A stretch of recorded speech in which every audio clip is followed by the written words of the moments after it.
చేశారంటే తప్పు మీకు అర్థం కావా? మీకు ఏం అర్థం అవ్వాలి? బాబా గారు ఆత్మస్థితిని పొందినవాడు.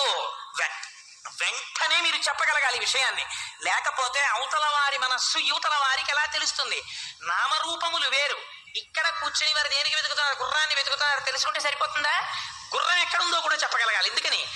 ఆత్మచేత ప్రకాశింపబడుతున్నప్పుడు, ఆ దీపపు కాంతిలో ప్రకాశింపబడుతున్నప్పుడు కుర్చీ తెలుస్తుంది, మనిషి తెలుస్తాడు.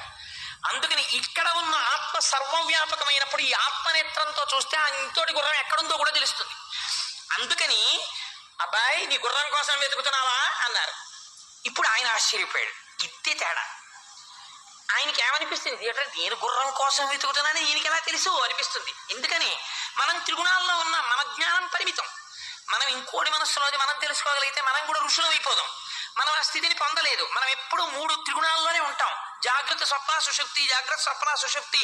తుర్యంలోకి మనం వెళ్ళలేదు. వారు తుర్యంలో ఉన్నారు. అందుకని వారు కనిపెట్టారు. గుర్రం కోసం వెతుకుతున్నావు అబ్బాయి అన్నారు. ఆయన అన్నాడు, కొంచెం ఆశ్చర్యపడి, నేను గుర్రం కోసం వెతుకుతున్నానని ఈయన చెప్తున్నాడు. అవును, గుర్రం కోసం వెతుకుతున్నాను అన్నారు. అంటే ఇలా వెళ్ళి చూడవయా, అదిగో అక్కడ నీటికయ్య ఉంది, అక్కడ నీ గుర్రం నీరు తాగుతోంది అన్నారు. అంటే ఆయన అన్నాడు, నేను ఇప్పుడు అటే వెతికా, అక్కడ లేదు గుర్రం అన్నాడు.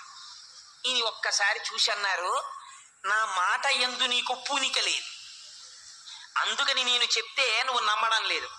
నమ్మకపోవడం సంశయం. సంశయాత్మ వినశ్యతి.